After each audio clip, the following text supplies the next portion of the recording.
दोस्तों, पितृपक्ष कल से ही शुरू होने वाले हैं, यानी 17 सितंबर से इनका आरंभ होने वाला है। और ऐसे में क्या आप जानते हैं कि पितृ से कुछ भी मांगा जा सकता है? जैसे कि अगर आपके जीवन में कष्ट है, दुख है और बहुत गरीबी का सामना आपको करना पड़ रहा है, तो पितृपक्ष में कुछ वृक्ष ऐसे होते हैं जिनमें स्वयं दिव्य शक्तियों का वास हो जाता है। और इन वृक्षों की सहायता से बड़े काम भी करवाए जा सकते हैं और काफी सारी सिद्धियां भी पाई जा सकती हैं। आज हम इसी पे चर्चा करने वाले हैं कि पितृपक्ष में आसमान से किस प्रकार की शक्तियां बरसती है और इन शक्तियों को अपने घर में कैसे भरे, कैसे इनसे अपना कल्याण करे। पितृदोष अगर जीवन में हो जाए तो भयंकर मृत्युदंड का सामना करना पड़ता है। और यह मृत्युदंड ऐसा होता है जिसमें मृत्यु तो मिलती नहीं है, पर गरीबी, दुख, कष्ट और दर्द सब कुछ मिलता है। और आजकल करोड़ों की आबादी इसी से परेशान है। तो आइए आज मुख्य पॉइंट्स को जान लेते हैं। आज मैं बताऊंगा कि भयंकर से भयंकर पितृदोष सिर्फ 5 मिनट में कैसे समाप्त हो सकता है और पितृदोष के क्या कारण है, कैसे बनता है। अगर पितृदोष उत्पन्न हो गया है तो उसके क्या लक्षण हैं, हम कैसे पहचानेंगे उसे कि हमारे ऊपर पितृदोष है और उसका निवारण का उपाय क्या है। इन सभी बिंदुओं पर चर्चा करूंगा। चर्चा करने से पहले मेरा निवेदन है कि अगर आप लोग चैनल पर पहली बार विजिट कर रहे हैं तो कृपया स्पिरिचुअल ट्री चैनल को सब्सक्राइब कर लीजिएगा, बेल आइकन को प्रेस कर दें, उसे ऑन पर सेट कर लें ताकि आने वाली हर वीडियो का नोटिफिकेशन आपको समय से प्राप्त हो जाए। तो मित्रों, आज की यह वीडियो बड़ी ही उपयोगी साबित होगी आपके लिए, ऐसा मेरा विश्वास है। इसलिए इस वीडियो को आप शुरू से आखिर तक देखना, इसे बीच में स्किप मत करना। क्रयुकी अधूरा ज्ञान घातक है, खतरनाक है। दोस्तों, इस वीडियो में बताई गई चीजें बड़ी महत्वपूर्ण होंगी। आपको दर दर भटकने की कोशिश नहीं करनी पड़ेगी, भटकना ही नहीं पड़ेगा और आपका पितृदोष आप स्वयं समाप्त कर सकते हैं। तो चलिए बात शुरू करते हैं। तो मित्रों, जो पितृदोष है, जैसा कि नाम से है स्पष्ट, पितृदोष क्या होता है और यह इसका कारण क्या है, यह बन कैसे जाता है, पितृदोष हमारे ऊपर लग कैसे जाता है। देखिए, जो भी हमारे पूर्वज हैं जो अब इस संसार में नहीं है, वह पितृलोक में होते हैं या उनको कहीं जन्म मिल गया होता है, इससे कोई फर्क नहीं पड़ता।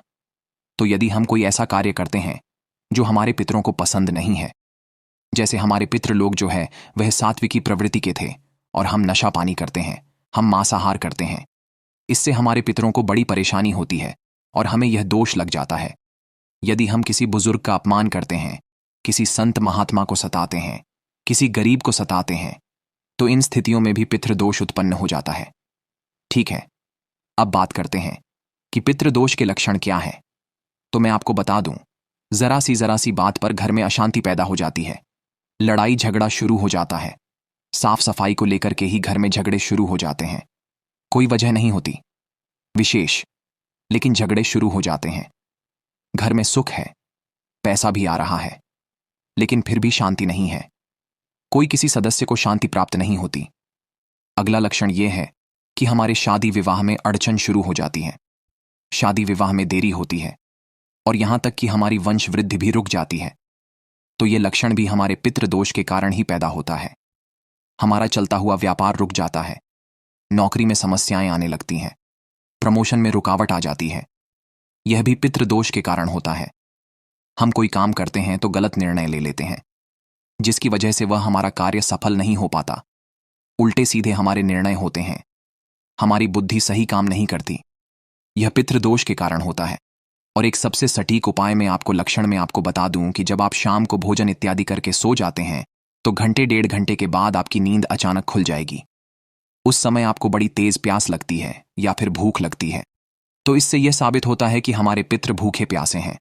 तो अब हमारा क्या फर्ज है कि जिन लोगों की संपत्ति पर हमने संपत्ति को ग्रहण किया और उसका फायदा उठा रहे हैं, तो हमारा अपना भी कुछ फर्ज है उन हमारे पूर्वजों के प्रति कि हम उनके लिए भी कुछ करें।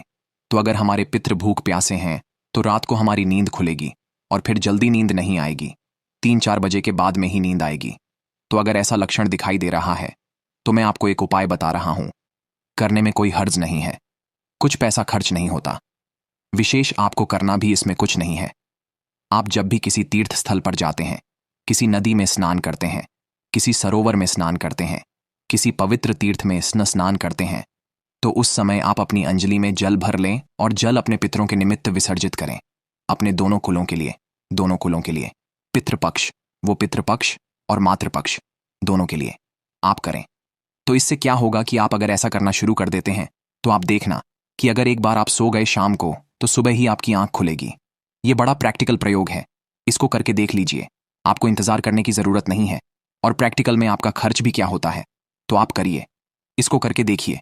उन्हें जल दीजिए पवित्र तीर्थ में जाकर, कि जब भी आप स्नान करते हैं तो उन्हें जल दीजिए और देखिए कि आपकी नींद पर क्या असर पड़ता है। आपकी बुद्धि संतुष्ट हो जाएगी, संतुलित हो जाएगी। आपको नींद के लिए गोलियां नहीं खानी पड़ेंगी। ठीक है, अब बात करते हैं। अगर पितृदोष है तो एक तो का उपाय जो मैंने अभी बताया।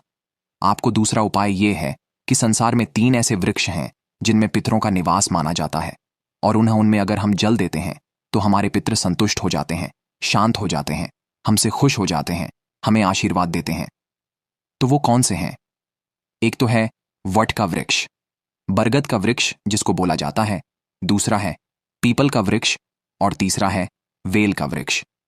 इन तीनों में से किसी भी एक वृक्ष पर अगर हम दूध मिश्रित, कच्चा दूध होना चाहिए, दूध मिश्रित जल चढ़ाते हैं तो आप देखेंगे कि बहुत जल्दी परिस्थितियां आपकी बदल जाएंगी। बेल वृक्ष तो बहुत ही पवित्र वृक्ष माना जाता है। बेलपत्र ना भगवान शिव की पूजा भी अधूरी रहती है, ऐसी हमारी मान्यता है, हमारे शास्त्रों की मान्यता है। ये जो बेल वृक्ष है ना, वह माता पार्वती के आंसुओं से प्रकट होता है। आंसू गिरे, उससे बेल का वृक्ष पैदा हुआ। अब यह जो माता पार्वती है वह मैनावती की पुत्री हैं, और जो मैनावती है और वो जो है पितृ हैं, उनके जो राजा है अर्यमा पितृ है। और जब भी हम जो माता पार्वती के आंसू से निकले वृक्ष पर जल चढ़ाते हैं तो सभी पितरों का हमें आशीर्वाद प्राप्त होता है। यह प्रयोग कभी खाली नहीं जाता, करके देखिए।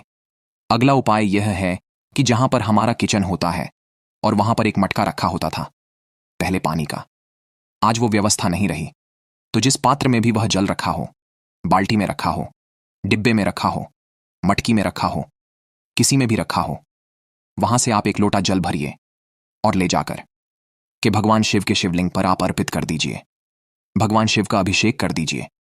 उससे हमारे पितृ सभी संतुष्ट हो जाएंगे, चाहे वह मातृपक्ष के हों और चाहे वह पितृपक्ष के हों। यह प्रयोग है, अगर आप इनका प्रयोग कर लेते हो तो आप देखना कि आपके पितृ कितनी जल्दी संतुष्ट होते हैं, और साथ ही साथ आपकी जो परेशानियां हैं, जो आए दिन जिन परेशानियों से आप त्रस्त रहते हैं, वह परेशानियां आपकी दूर होती चली जाएंगी। कोई कारण नहीं बचता कि आपको पितरों के लिए अलग से कोई व्यवस्था करनी पड़े। लेकिन यदि हो सकता है तो जब भी पितृपक्ष आए, जो कुवार के महीने में आते हैं, तो पितृपक्ष जो 15 दिन का होता है उसमें आप जो है उनका श्राद्ध करें, उनका तर्पण करें, ब्राह्मणों को भोजन कराएं। इससे हमारे पितृ तृप्त हो जाते हैं। इन पितृपक्ष में जो भी हम कार्य करते हैं उससे हमारे पितृ 1 वर्ष तक तृप्त रहते हैं और हमारे ऊपर उनका आशीर्वाद बना रहता है। तो आशा करता हूं कि यह जो जानकारी मैंने आपको दी है उपयोगी साबित हुई होगी। अगर आपको जरा भी अच्छी लगी हो तो इस वीडियो को लाइक करें, मित्रों में अधिक से अधिक शेयर कर दें, जिससे उन लोगों को भी इसकी जानकारी मिल जाए और आपको पुण्य की प्राप्ति हो। आज के लिए बस इतना ही, चलता हूं। मिलूंगा अगले वीडियो में नई जानकारी के साथ। तब तक के लिए ओम नमः शिवाय।